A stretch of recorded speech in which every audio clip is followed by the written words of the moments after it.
Hey everyone, Jamie Meloni, your host of the all-new That Business Show 2.0, where business becomes show business. Monday through Friday, 7 a.m., new episodes at TampaBayRadio.com. Also streamed via our Facebook group, which is called That Business Network. So you can see that inside Facebook Live each and every morning, as well as on our YouTube channel. Just go to thatyoutubechannel.com. So I got a guest today with the same name as me, Jamie Lieberman. So I won't be forgetting the name of the guest today. She's a partner with #Legal. You can learn more about this throughout the discussion at #legal.com. So Jamie, welcome into the program this morning. Thanks for having me. So let's talk off a little bit about this business, #legal. Tell us first off just about this business. Sure. So we are a law firm, and we started off with an expertise in influencer marketing, which is basically what people used to call bloggers. Now they're influencers because we have people who are working in all different mediums. And so both my business partner and I had experience with in the influencer marketer space, both working with influencers, working with agencies, and working with brands. And so we started our business to represent those individuals, and it's grown into now we represent all different kinds of people who run online businesses. Okay, so that's our expertise. All right, so #illegal, catering to business owners in the online environment. And there's so many different ways to get yourself in trouble in the online marketplace. Probably a lot of people probably don't even realize they're in trouble. I know myself, I'm a realtor. I know I'm making some mistakes with my advertising just with regard to the real estate laws that are out there. But let's talk about 4 mistakes online business owners make and how to avoid them. So share with us number 1. So the biggest one that I see is that when someone is launching an online business, they don't form an entity like an LLC. The majority of online business owners, it's pretty easy and should just form that LLC in order to protect their personal assets. And I see a lot of people who start and they just kind of start as a hobby, or they're not thinking about it as a business. And then they start to make money and realize, oh no, I really need to protect myself. So we always recommend that when you're starting any kind of online business or you're accepting money in any way, you should always form some kind of entity. All right, and should it always be an LLC if it's an online business, or is that a talk that you need to have with the attorneys and the accountants? You definitely need to have that conversation with your attorneys and your accountants. It just really depends on your personal situation, although I will say the majority of my clients form LLCs. That seems to be the going thing these days. Everybody's got an LLC. I myself have an LLC on top of a PA that I have. Really couldn't tell you the differences of them, just what the attorneys and the accountants said to do. So that's what I did. So hopefully it's right nonetheless. So another mistake online business owners are making with their businesses online. When they enter into agreements, not getting written contracts. We see that so much, unfortunately, where people will just have emails going back and forth, or there won't even be an email, it'll be verbal. And so we always recommend that time you're entering any kind of business relationship, you have a written contract. Now, an email is still a contract in and of itself, isn't it? I mean, I know it's not as enforceable, or it's oftentimes vague, but correct me if I'm wrong. I mean, if you do some type of modification to an agreement via an email, is that still as binding as a contract? So emails can certainly be contracts. You just have to make sure you have all the right elements in that in order to make it enforceable. It's just not as clean as having kind of one contract that covers lots of different areas, and there's a lot of different clauses that you can put in contracts that typically people don't put into emails. Emails tend to be kind of a bare bones kind of agreement. And yes, as long as the parties agree to it and both parties sign off on it, you could certainly modify written contracts through email. I have clients that do that all the time. You just have to make sure that you're doing it the right way. Contracts are an area of business that I've always just despised. There's just so much in there, so much this could happen, that could happen. That's not going to happen, but I know it does happen from time to time. It happens. So I'm, like I said, I'm just an old country boy from West Virginia. We did business by a handshake. You gonna get that done? Yeah, I'm gonna get that done. Good enough for me. That's my contract right there. I hear it all the time. Not really advisable though in the business world. People that know me know I've done 500 plus shows, and we talk about doing things right, even if I don't do them right myself sometimes. So, Right. what's another mistake business owners are making out there? Another one that we see a lot is not having the right terms on your site, terms and conditions. Anytime that you're collecting any kind of email addresses or you're sending something out, is you need to have a privacy policy. And so we see a lot of people who are online that don't have privacy policies. If you're selling something on your website, you need to have you need to have your purchase policies, your refund policies. If you're providing information, say you're someone who writes about fitness or you write about diet, you want to make sure you have the right disclaimers on there so people aren't relying on you for medical information. So having the right policies and site terms on your website are really important. I learned about that last year. As a matter of fact, I found whole sites out there that'll kind of have these standard privacy policies that you can kind of just copy and paste and put on your website. Is that advisable just for a quick fix, just to go to those third-party sites and copy and paste that and put that as your privacy policy, at least, as opposed to, going out and doing it properly? So I fix a lot of those. I guess if you're choosing between nothing and something, I would say choose that. Yeah, I actually learned about that because I was doing a Facebook ad and it said you need to have a link to your privacy policy. I was Yes. like, privacy policy? I never did that. So started researching that and I came across those sites and I copy and pasted one and put that up there. What are some of the problems inside those sites or those privacy policies that you need to fix? They're just not specific to your business. So it really depends on the type of business that you have. And there's a lot of external links. You need to be linking to whatever company that you're using, say for your mailing. Say you use MailChimp or one of those, you need to link your readers back to their websites to show them what their privacy policies are. So there's lots of things that are very specific to each person's business and website. And you just need to make sure that all those things are covered. Affiliate links are another big one that are often missed in those. Sometimes, FTC disclosures, things like that. All right. So terms and conditions, privacy policy, another area of online marketing that a lot of people are missing the boat in. We're talking about 4 mistakes. What's number 4, Jamie? Intellectual property, which a lot of people now know as trademarks or copyrights. We see so many people making mistakes in that way, either not protecting your own trademarks, not doing research before you choose a name and realizing that you might be infringing on someone else's trademark. Also, people utilizing other people's work that has been copyrighted.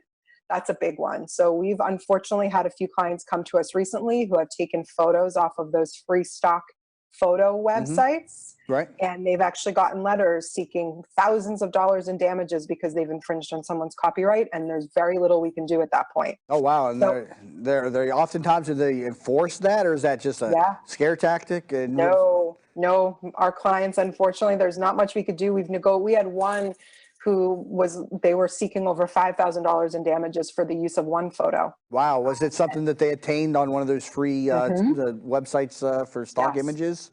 Yep, exactly. Wow. They didn't steal it. They thought that they had that license in order to use it.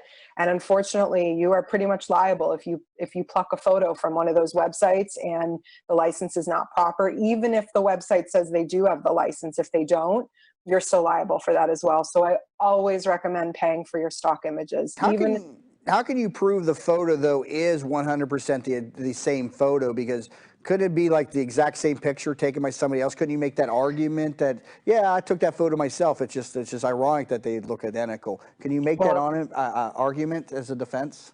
Unless you did take that photo, no. So, but that's what I'm saying, though. How can you prove, though, that you actually got the photo from their site, even though is it the same HTML code or something that they look at? Typically, when you're using that, the way that you take it down is you utilize the website, and then if for a free stock photo, they typically make you put the copyright at the bottom of it. Okay, so it's trackable in that sense. Okay, I've always wondered how they could actually say that is the identical photo. Even if I take that same identical photo myself, it could be a possible defense in the event that somebody was to say that is their image. So how can you then protect yourself against, it's so easy to get photos. You just have to get your own photographer to be 100% protected out there? No, you can use the paid sites. So as long as you're paying for it, those paid sites, typically that is not an issue.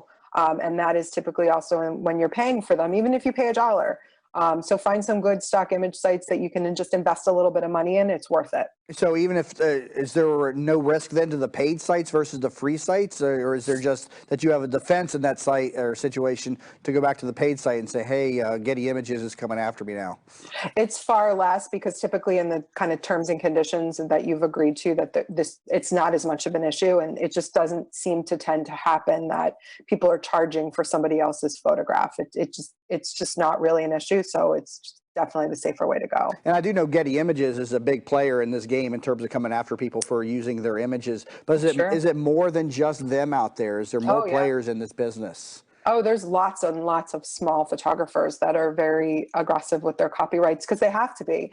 If you're not aggressive with your copyright, then you lose some of the teeth of it. So you have to prosecute your intellectual property if someone's using it without a proper license. All right. Currently talking to Jamie Lieberman. She is a partner with #Legal. Learn more about this at #legal.com. Again, specializing in online business owners and sharing with us 4 great tips that a lot of online business owners are making in the marketplace out there, starting with not forming the entity, the making sure that you have the privacy policy on there, something that I learned about last year, the terms and conditions, the copyrights on the photos. And what was that one I'm missing right there, Jamie? What was that other tip that you shared? We talked about trademarks and making sure that you check and make sure you're not infringing on someone else's trademark before you pick your business name. All right, and I want to talk about trademarks and intellectual property in depth when we come back from the break, again, with Jamie Lieberman here, partner, #Legal. Learn more at #legal.com. Also, you learn more about us over at tampabayradio.com. We want you to check in each and every morning, 7 a.m. to 8 a.m. online at tampabayradio.com to catch all the new episodes, and find us on iTunes and also on YouTube. We've made a YouTube channel easy to find. Just go to thatyoutubechannel.com. And please subscribe, leave some comments, leave some reviews. It definitely helps the show grow again. So head over to thatyoutubechannel.com or tampabayradio.com. And if you would like to come onto the program, visit tbsinterview.com. We'd love to hear your story about your business as well. You're listening to the all-new That Business Show 2.0 with Jamie Meloni, where business becomes show business. Hi, welcome to Yeager's. We just want to take a minute and show you what we're all about. At Yeager's, our primary business is hardwood flooring, although we are remodelers for kitchen, bath, and general construction. We operate a fleet of shop-at-home vans that have all the flooring-type products, hardwood flooring, laminate flooring, tiles, stone, what have you. So we're able to come out first with products in our vehicles and take a look at the setting, how the colors will work, and then to be able to come up with some options and ideas for you. If that's not good enough, we have a large distribution center that we inventory product and have a nice display area.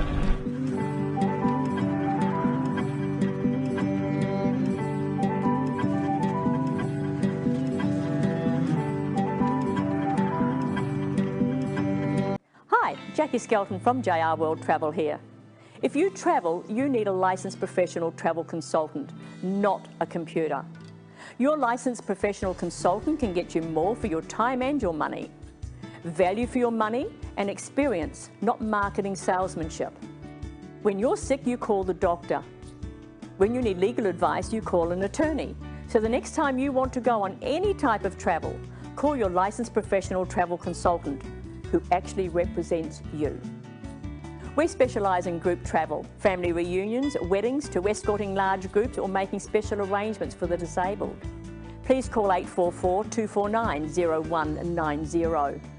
We are a full-service travel consultancy offering worldwide concierge service. Air, land, sea, rivers, resorts, locally, nationally and internationally. Remember that number, 844-249-0190.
Welcome back to the all-new That Business Show 2.0, where business becomes show business. Talking about online marketing mistakes that business owners make, and also we're going to talk a little bit more about intellectual property, trademarks, copyrights, things of that nature, and what you need to know about in today's online marketplace. Currently talking to Jamie Lieberman, partner with Hashtag Legal. Again, learn more, hashtag-legal.com. So Jamie, let's talk a little bit about intellectual property, starting with a trademark. I know a lot of people, when they get ready to open up that business, they pick a name and they go right to work. They don't even think about, trademarks or intellectual property. Take me through the steps that a traditional or a business owner should be thinking about when they start their business. Sure. When you're thinking about your name, at minimum, you should just be running a Google search just to see if anybody is using the exact same name or something very, very similar. Just because somebody is using that name doesn't necessarily mean you can't use it. You need to look at whether or not they've actually trademarked it.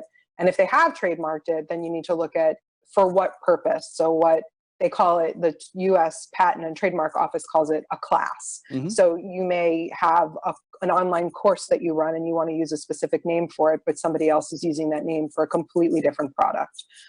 So you'd have to look into that and see that. But the best piece of advice I have for people is just Google it, see if there's anything else out there, because the biggest concern with trademarks is customer confusion, and you don't want to be causing any kind of confusion for people thinking that you are somehow affiliated with, say, another company that's already using the name.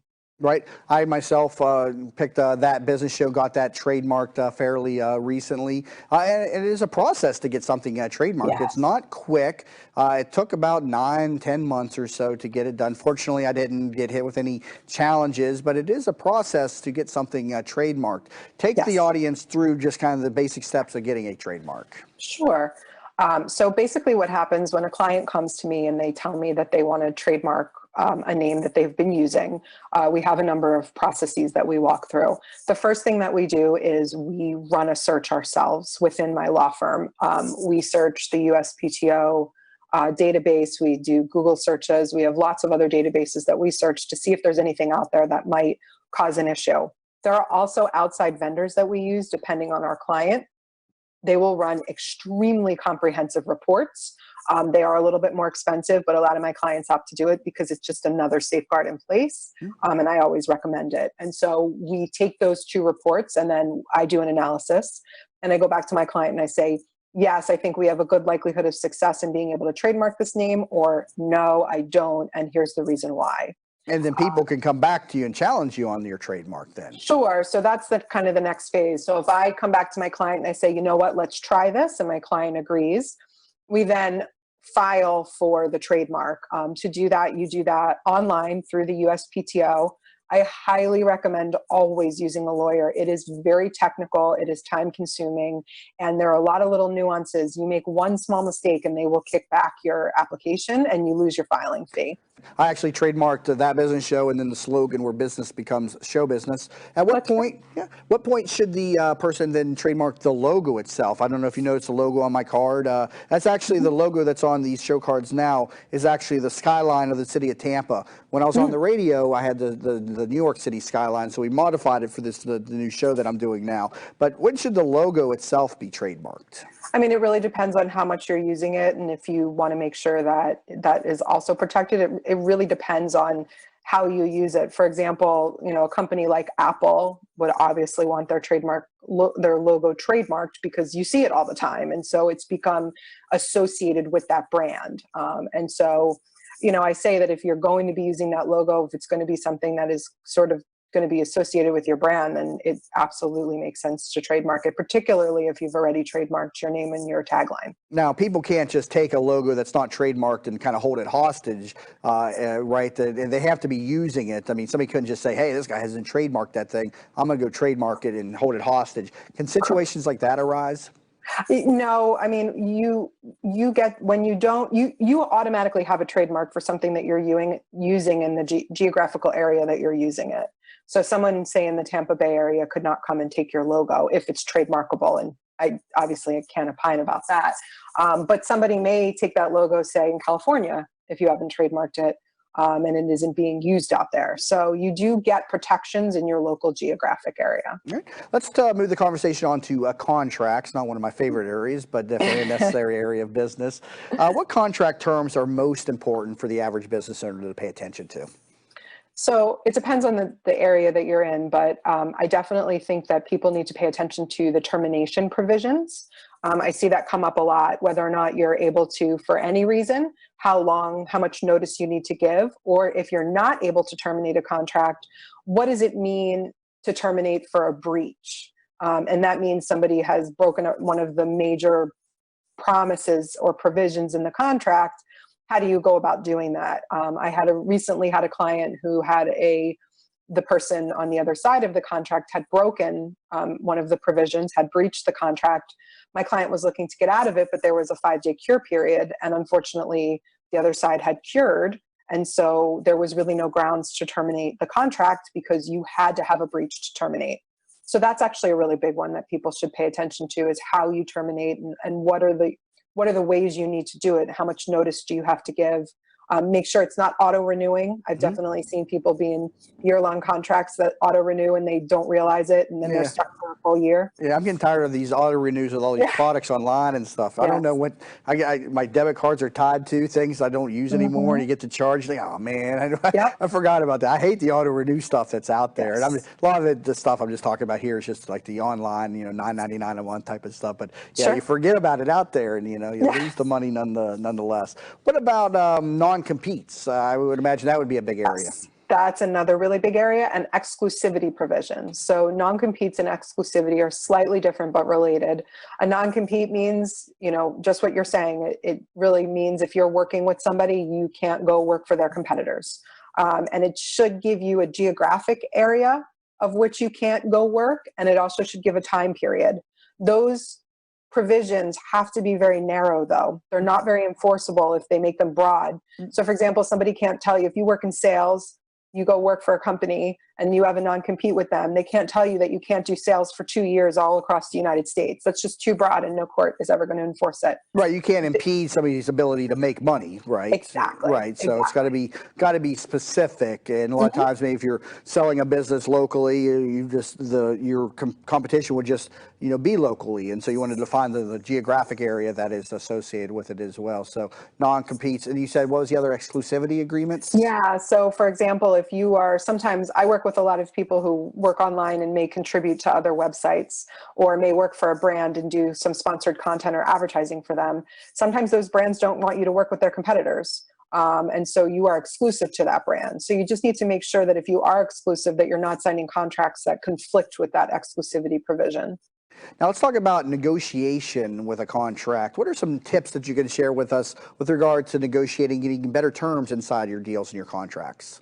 So my number one piece of advice that I always give for negotiation is know that you have a lot of different currencies, I call them, and they're not just the amount of money that you're going to be paid. Deadlines are a place that you can negotiate. Exclusivity and non-compete is another one. If you're an artist or a creative and you're creating a work for somebody else, you have to look at those intellectual property provisions. So you need to make sure who owns that. And that's a great area where you can negotiate. If you want to continue to own a portion of the copyright of something you've made for somebody else, if they want to own the entire copyright, then that's a great area where you can make more money from that.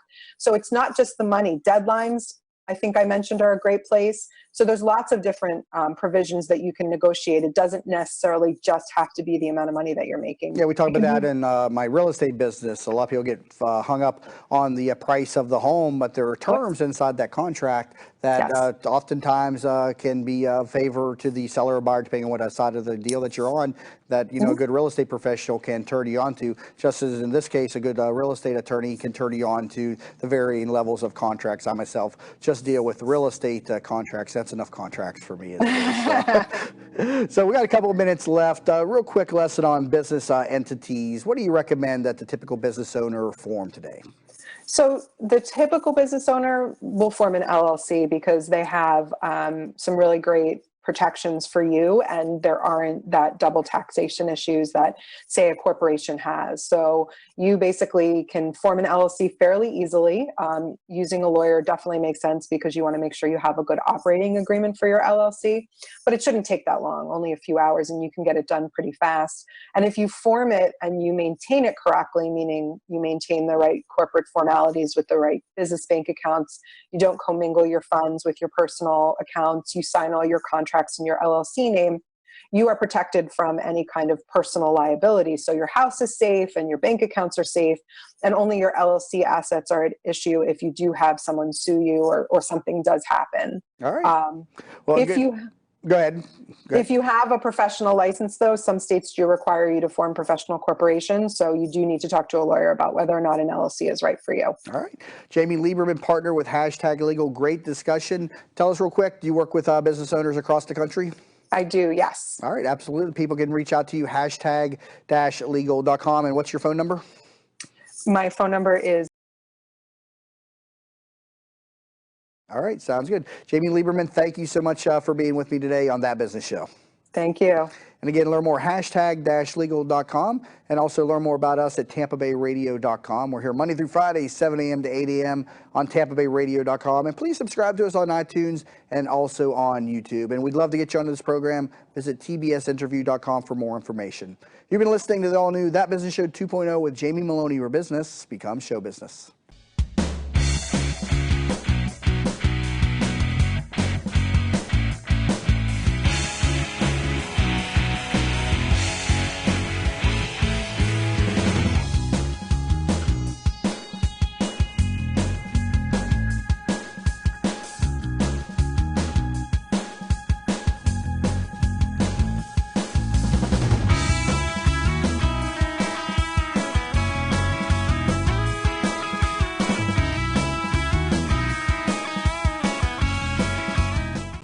Hi, welcome to Yeager's. We just want to take a minute and show you what we're all about.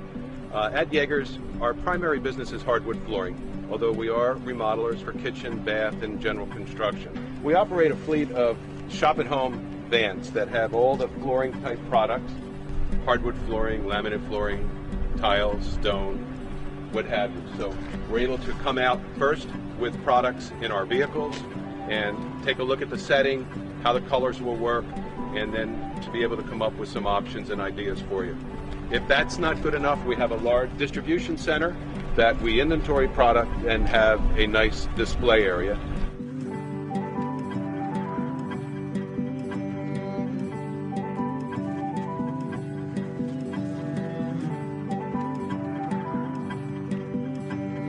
Hi, Jackie Skelton from JR World Travel here. If you travel, you need a licensed professional travel consultant, not a computer. Your licensed professional consultant can get you more for your time and your money. Value for your money and experience, not marketing salesmanship. When you're sick, you call the doctor. When you need legal advice, you call an attorney. So the next time you want to go on any type of travel, call your licensed professional travel consultant who actually represents you. We specialise in group travel, family reunions, weddings, to escorting large groups or making special arrangements for the disabled. Please call 844-249-0190. We are a full-service travel consultancy offering worldwide concierge service. Air, land, sea, rivers, resorts, locally, nationally and internationally. Remember that number, 844-249-0190.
Hey everyone, Jamie Meloni, your host of the all-new That Business Show 2.0, where business becomes show business. We're here Monday through Friday, 7 a.m. to 8 a.m. New episodes at TampaBayRadio.com and then made available on demand on iTunes as well as on that YouTube channel where all the high-definition videos are available. Again, go to that YouTubeChannel.com. And so today's program, we're going to be talking about content marketing and some other areas related to marketing in general. My guest is Randy Reyes, who is the co-founder of Outgrow, a growth marketing platform where any marketer can build highly converting calculators and viral quizzes to increase customer engagement and boost demand generation. So Randy, welcome to the program today. Thanks for having me. So first off, tell us just generally speaking, what content marketing means to you, and also you use the term growth hacking, and so I want to know what you mean by that term as well. Sure. Yeah. So I think what we mean by growth hacking is that you're basically trying to find strategies to grow your business in non-traditional ways. So a traditional way to grow your business would be to invest in advertising. Okay. Right. And so that costs a lot of money, and that's traditional, and everyone else is doing it. A growth hack would be a non-traditional way to grow your business or to come up with strategies to engage and acquire customers. Okay. Now tell me the background of Outgrow. When did you start this company? And I see you're the co-founder of it. Tell us a little bit about the history of this company. Yeah, sure. So Outgrow is part of a company I started with a good friend of mine, and we basically have two core products. We started about 5 years ago now.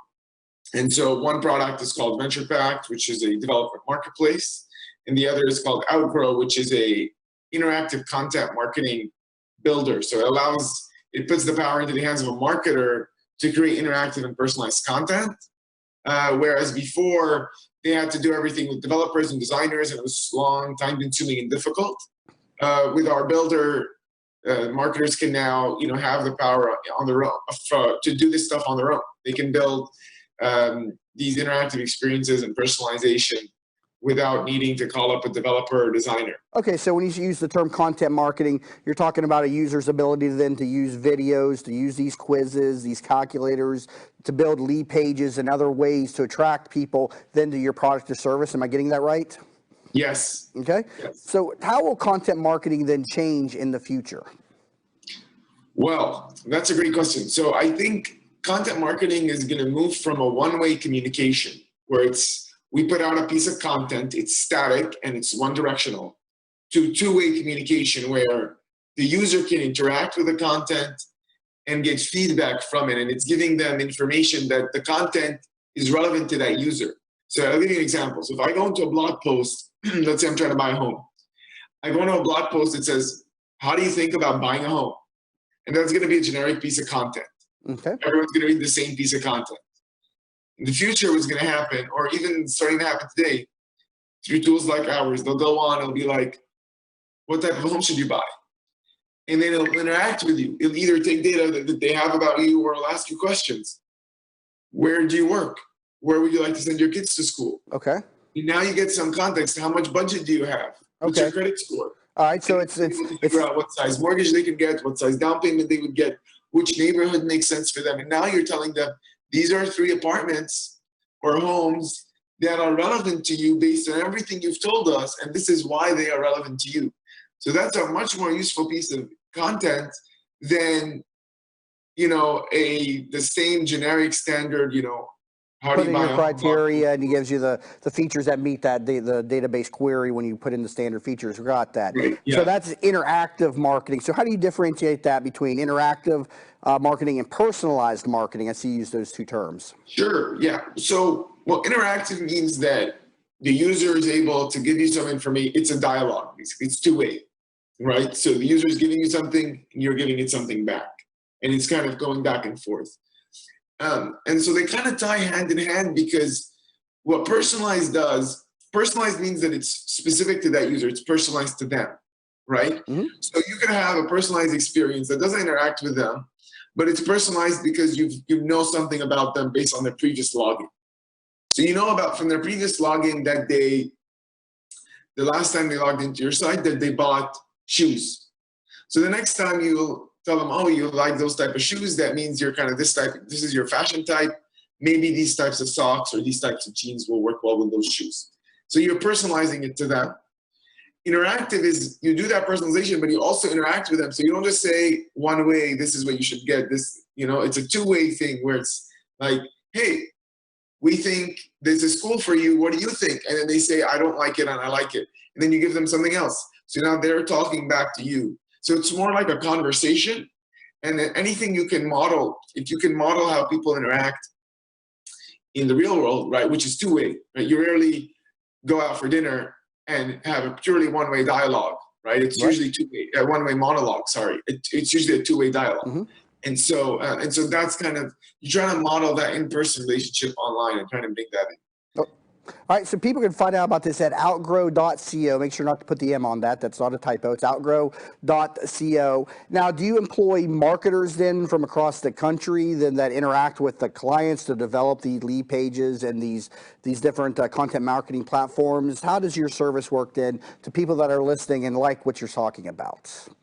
Sure. So the way it works is it's basically any marketer, any creative person, any content person, or even a social media person will come onto our site and build an experience, either a calculator, a quiz, or recommendation that helps them better engage their audience. So an example would be if you're in, you know, if you're in financial services, or if you're, you know, and you're trying to get someone to kind of educate people on lending.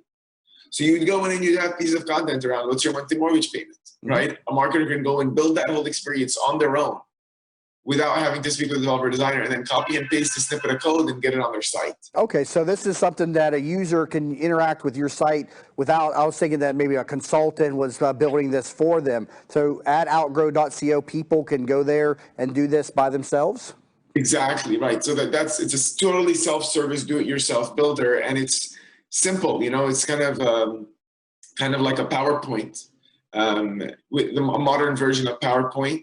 That's, you know, that anyone who has, you know, some experience using the internet, using a browser, and kind of, you know, which most marketers have today already. They already have that experience. They shouldn't have any issues working on our tool. And does this tool tie in easily then to WordPress sites, which are obviously very common, or lead pages, which a lot of people use? How functional are these with like the existing sites that people are using? Right. Yeah. So they can embed it on the Unbounce or lead pages, the landing pages they're using. They can take our experience and embed it there to help them better convert customers. All right, so it's just as simple as using an embed code. So an excellent tool here we're learning about today on That Business Show. Go to outgrow.co to learn more about this tool. Now, I notice that you talk a lot about using calculators and quizzes. Why isn't more companies leverage these, and what's so unique about using calculators and quizzes with this content marketing?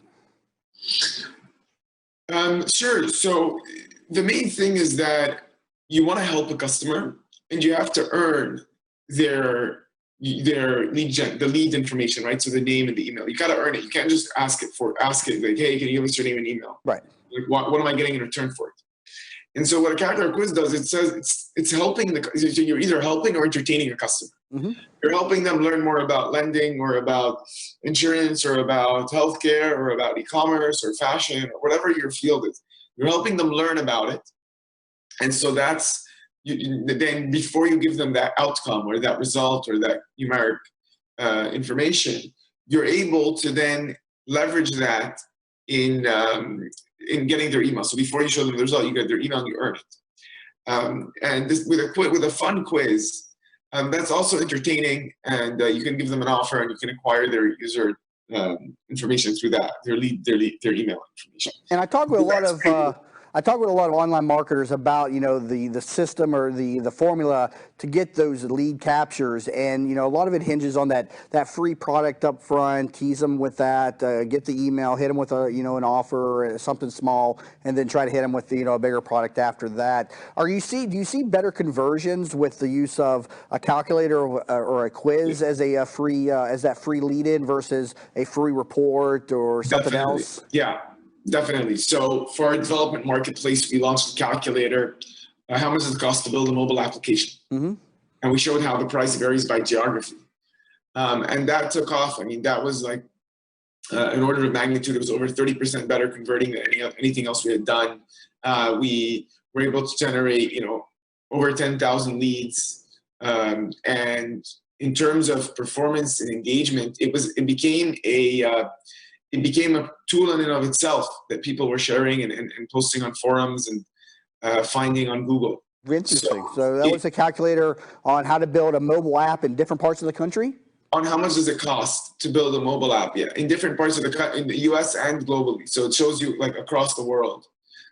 Okay, so people can, whatever industry that they're in, that is an excellent idea. Then, in real estate, you see the calculators a lot of times to, what's the monthly payment. But so your site allows people to create any type of calculator and then embed that onto their website. So that is an excellent tool. And then, as he said, is getting a 30% greater conversion rates than the free reports or click here to watch a video. And so you definitely want to check out their site, outgrow.co. Currently talking to the co-founder, Randy Reyes, and again, with their site that focuses on building content marketing specific to your site, and you can do it easily by yourself with their tools. Again, outgrow.co. Got to take a break, but when we come back from the break, we're going to talk a little bit more specifically about content marketing techniques and segmentation, targeting strategies to get better conversion rates for your leads on your website. I know all of us entrepreneurs and business owners struggle with that lead conversion, and so we got a great guest with us today, Randy Reyes, again, co-founder of Outgrow. Learn more about this program. We're on TampaBayRadio.com, live stream Monday through Friday, 7 a.m. to 8 a.m., and then on demand on iTunes as well as on YouTube. And we'd love to hear your story too, so reach out to us. You can get in touch with us through tbsinterview.com. Again, tbsinterview.com. You're listening to the all-new That Business Show 2.0 with Jamie Meloni, where business becomes show business. Hi, welcome to Yeagers. We just want to take a minute and show you what we're all about. At Yeagers, our primary business is hardwood flooring, although we are remodelers for kitchen, bath, and general construction. We operate a fleet of shop-at-home vans that have all the flooring-type products, hardwood flooring, laminate flooring, tiles, stone, what have you. So we're able to come out first with products in our vehicles and take a look at the setting, how the colors will work, and then to be able to come up with some options and ideas for you. If that's not good enough, we have a large distribution center that we inventory product and have a nice display area.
Hi, Jackie Skelton from JR World Travel here. If you travel, you need a licensed professional travel consultant, not a computer. Your licensed professional consultant can get you more for your time and your money. Value for your money and experience, not marketing salesmanship.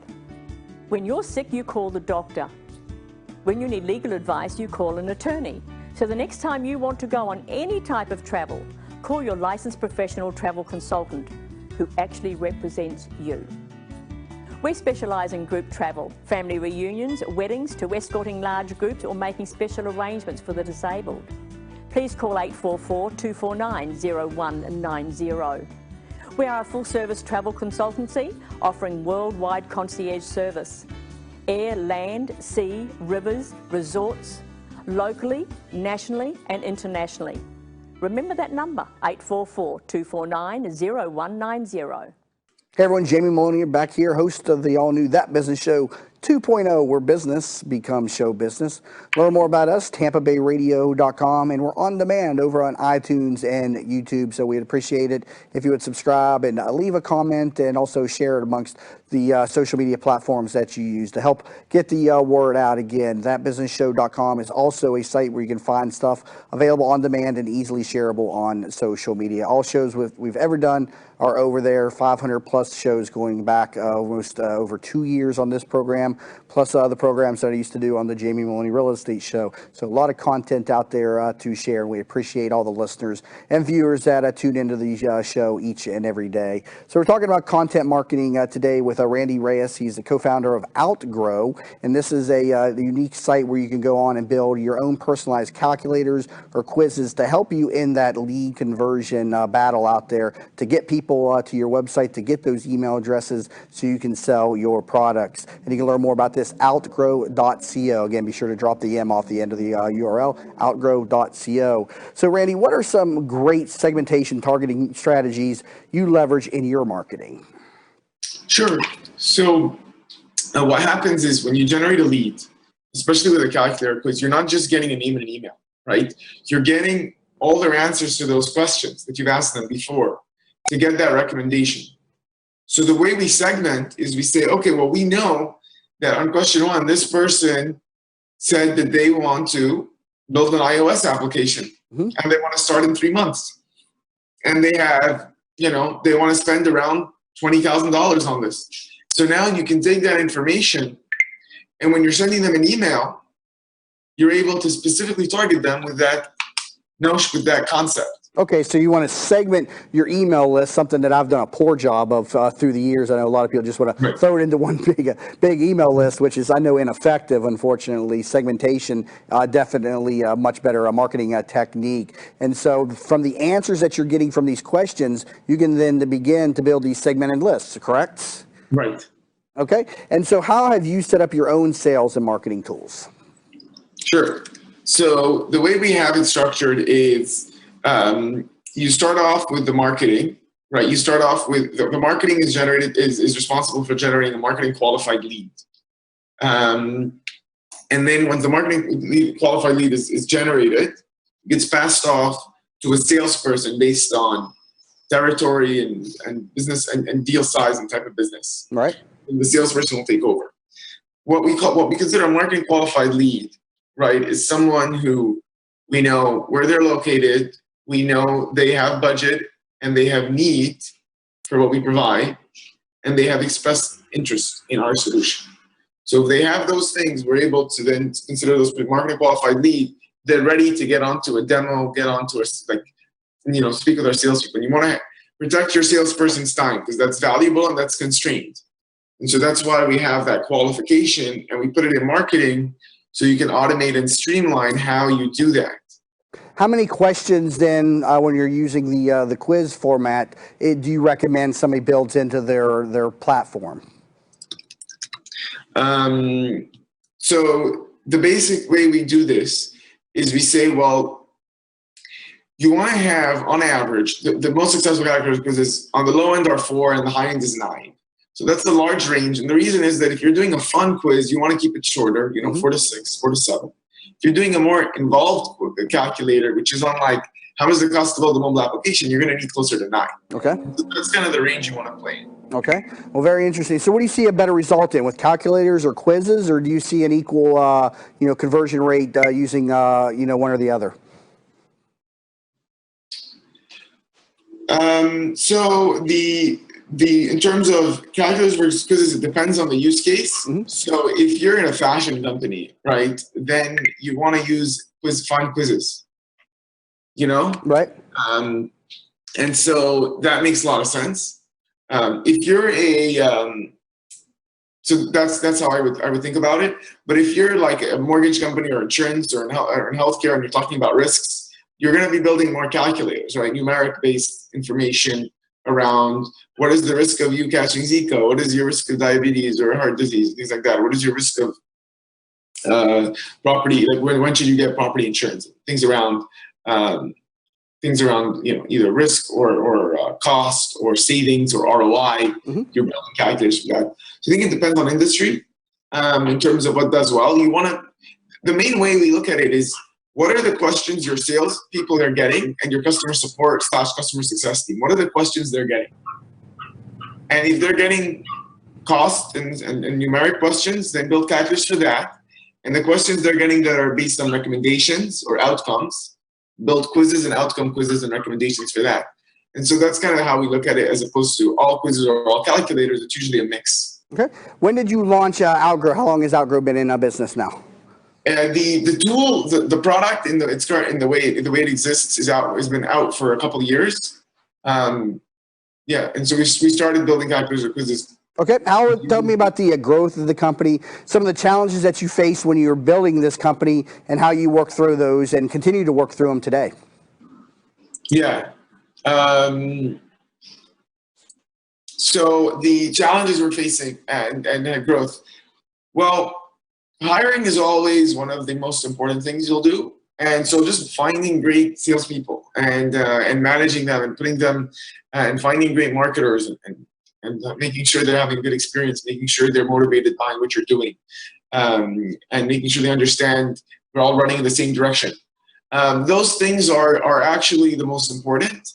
And the challenge is always, how do you separate day-to-day operations, right? Mm-hmm.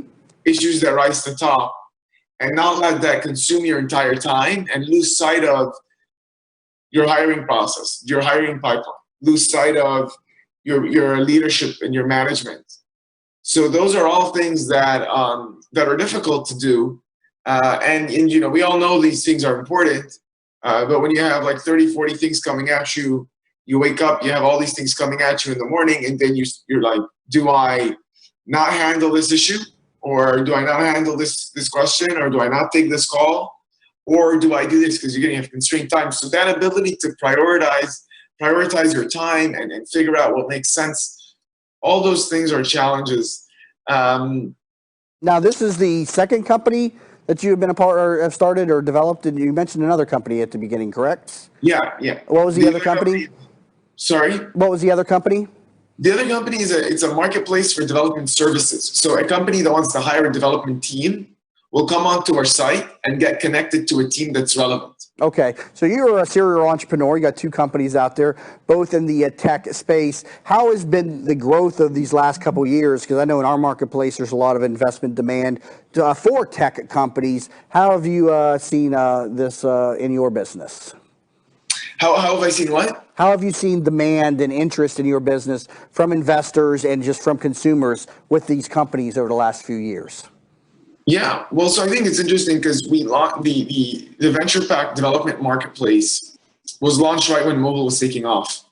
And so making it easy for people to find and hire mobile app developers when no one had a mobile app was great timing on our part. So, you know, you need luck, you need hard work, and you need great timing. And so part of the luck is being there at the right time. And so the timing of, you know, early 2012, mobile, people started to realize like mobile is like a legitimate platform, and you need to have mobile application, mobile content, mobile browser, mobile like responsive experiences. And so that was good timing. So obviously there was huge growth just in terms of suddenly you have a new market and everyone needs to figure out how to handle it. Yeah, there's the growth in the app business, something we talk about on this program a lot, and there's still a lot of opportunities Sure. for mobile apps out there. It's a tremendous market to be in.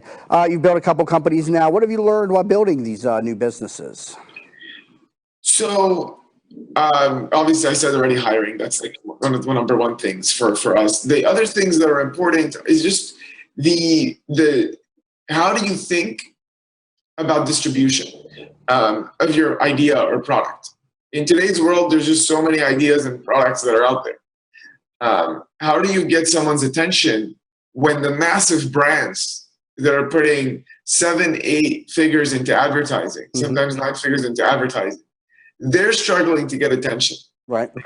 And how do you, as a small company with limited marketing budget, get people's attention? And that's a challenge. And that's only getting harder as the cost and ease of starting companies and products goes down. The challenge that comes up is that you have an increase in the number of companies, and then the people still have the same amount of time in a day. I definitely like this product. I'd not learned of your product until I met you through the program. So this is something I'm going to check out for myself for sure. Outgrow.co. You could use these calculators and quizzes for lead generation and conversion versus the watch the video or the free report. So again, Outgrow.co. One more question here. Then, how do you think of product design for marketers? Product design. Oh, that's really important. So what we've done specifically for product, because people are building experiences with us, and those need to be well designed, and they need to incorporate that onto their site. And most marketers are not user experience designers, and they're not really even general designers like with user interface designers. So what we've done is we basically created a set of templates that are optimized. The user experience, the optimized user interface is optimized, so that all the marketer has to do is put their brand colors in and choose the images that make sense for them, or GIFs if they're trying to make it fun and engaging. All right. So that all they're doing is they're choosing from a set of options that are pre-optimized, instead of telling them, hey, go hire a user experience designer or user interface designer and go do this on your own. And so I think it's really important, but you also have to recognize that it's hard to do that well. And just simply because most marketers aren't. Yep. Design specialists. Well, we got to wrap up the segment. Another great tool that I'm learning about and that our listeners and viewers are learning about. Randy Reyes, co-founder of Outgrow. Learn more at outgrow.co. So Randy, great.